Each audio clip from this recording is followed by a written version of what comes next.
Hello, welcome to my boxing coach. My name's Fran Sands.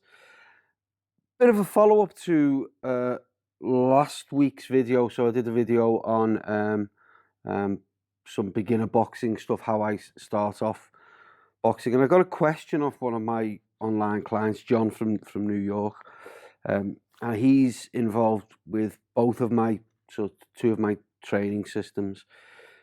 So he's got some experience in boxing clubs and he asked some questions, and I thought these were really good questions to help out beginners. One of them is on the boxing stance and the weight distribution. The other is on rotation and how you rotate the feet or the what the feet do during the act of punching.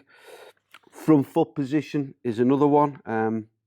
And then there was another question at the end, which is a little bit more advanced, but I think is really interesting. But there's three core beginner questions that I think will be of help. First question, I'll read it out.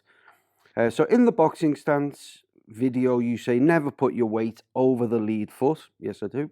You clarify to a degree by saying never let your nose go past your front knee. However, in the backhand video, it appears at the end of the shot that the majority of your weight is on your lead foot. Your nose is behind your knee, but your weight seems to be on your lead foot because your back foot is on the toe.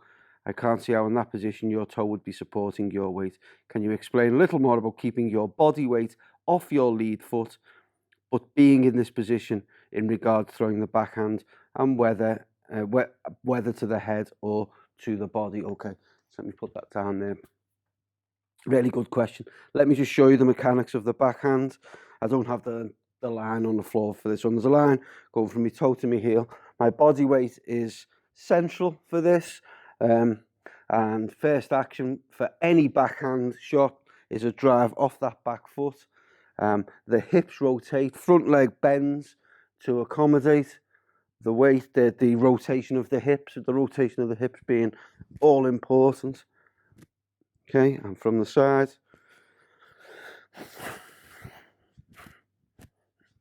And that would be the same for hooks as well.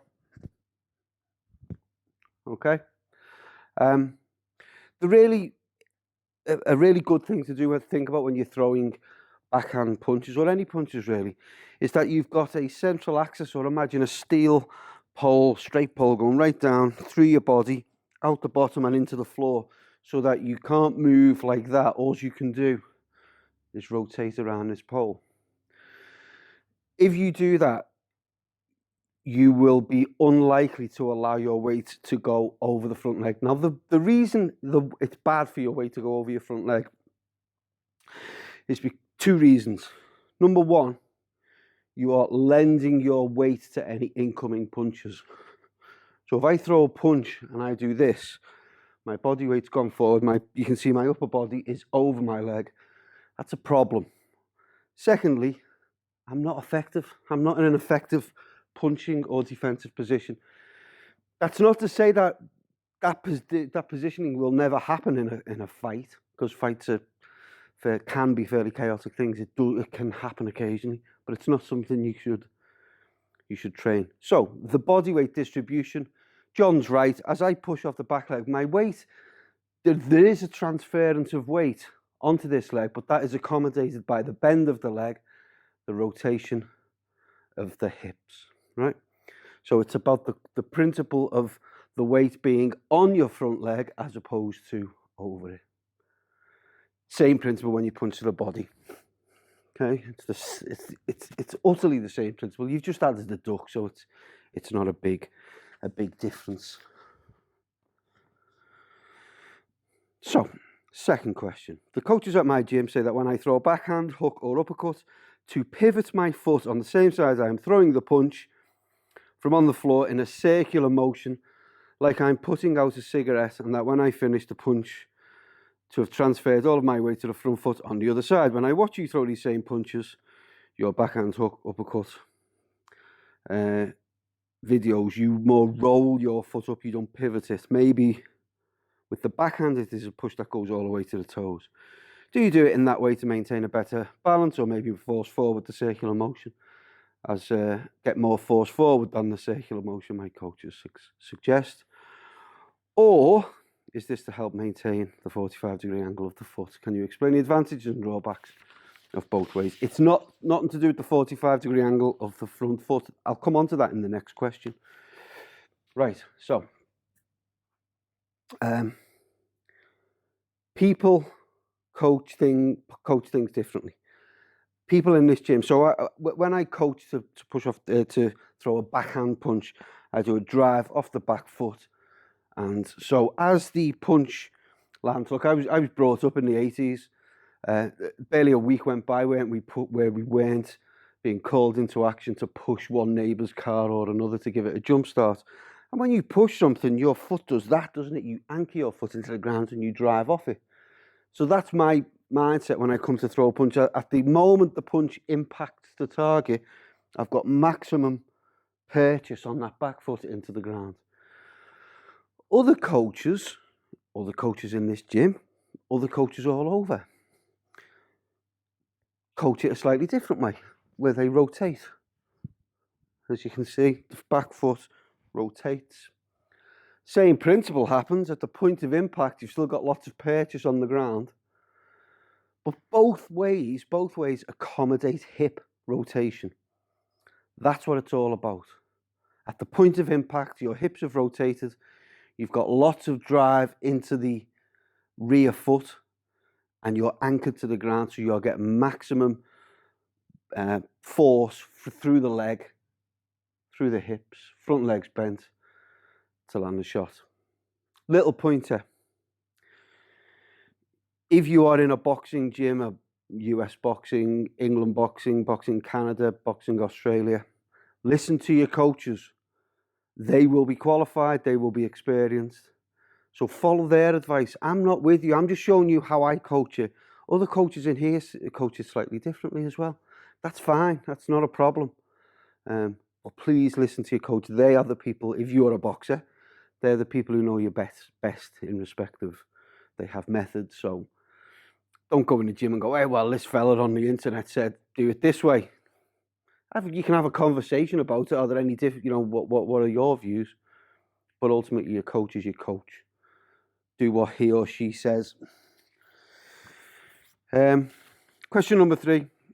A coach I have worked with who has an impressive background said you should point your front foot whichever direction you want your lead hand to go, because your punch will always go in the direction of your lead toe. Do you think, as an accomplished boxer, that just happens to be specific to him and everything he does, and not really for all to apply, or is there some truth in that? Okay, so I'll talk about my interpretation of what's going on here.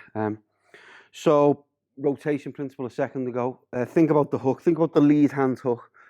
I coach the lead hand hook with a drive off that leg, hips rotate sort of clockwise if you're looking down at me. Then there's the hook. We turn over, we drive off that leg. Yeah. Other coaches coach that, where they put the cigarette out. Okay, no problem.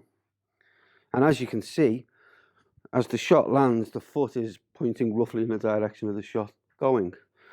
I know another coach who's a fantastic coach. He takes the principle of why Formula One car tyres are so wide. So when he coaches a hook, he asks for the front foot to be anchored so that you get as much surface area on the ground to drive the shot in. Horses for courses. Different coaches, different ways. So there's 3 ways of doing that. The issue I have, and I have no problem with that, even if you punch like that, the front foot is. Where I have a problem is where the front foot goes pointed towards. The one thing I think I'm, unmovable on, that front foot must always stay at 45 degrees. It provides stability, particularly with the backhand. So it's all right if you throw it there, you're not going to get in any trouble. But you can try this. Put your front foot straight and then throw a backhand. And as you do the rotation, you naturally fall across that way. If your front foot's at 45 degrees and you do the rotation, you're stable. So I think this is a major problem. Lots of boxers do it when they're on the way out. It's an irritant. Ask any coach. They've done great work. And then when you come out, all of a sudden, they should think that they can clock off after the last punch lands and they can step back and go, going to get knocked out. The front foot loses its shape. So that must stay at 45 degrees. So, to answer, when doing that, yeah, no problem. When throwing lead hand shots, no. I can't come up with a reason why that is a good thing to do. Right? Try that. Try throwing a punch there, and you naturally feel yourself falling off that way. So obviously you throw one, you want to be able to throw multiple shots. You throw one, your combination's over with, because as you go there, you've done that, you've lost position. There we go. Okay, so they're the three sort of beginner questions that I think are really quite cool questions. There's just one more, a little bit more advanced. I've heard coaches say when working the lead hook to the body to slip forward, put all your weight on the lead foot for more power. Is that incorrect? You've said if you put your weight on the lead foot, it will give their punch more power if it lands on you. Can you explain that? Of course. So I've explained about why it's not a good thing to do to let your body weight go over your front leg. So there's a hook. Push off the front leg, hips rotate, turn it over. That's a hook as well. Same principle though. That's the single skill. That is a slip, an inside slip. So as you can see, push off the back leg. It's kind of like a straight backhand, but without throwing the punch. There is a slip and hook. Okay?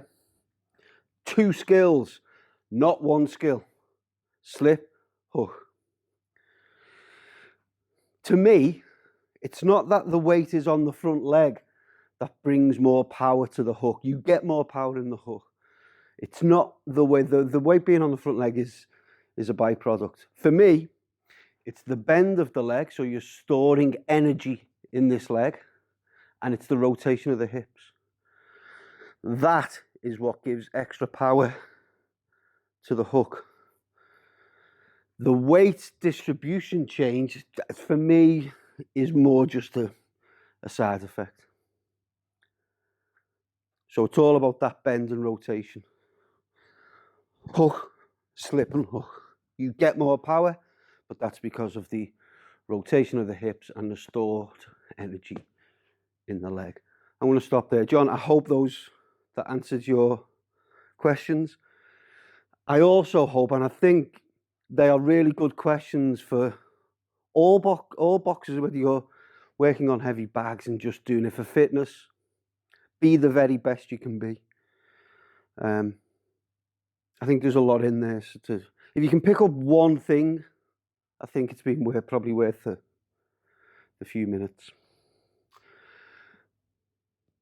Download the Beginner Boxer Toolkit. You get a bunch of stuff in there that really allows you to standardize what you're doing and get a good insight into how to run your boxing training for fitness or whatever else. My name's Franz Sands. This is myboxingcoach.com.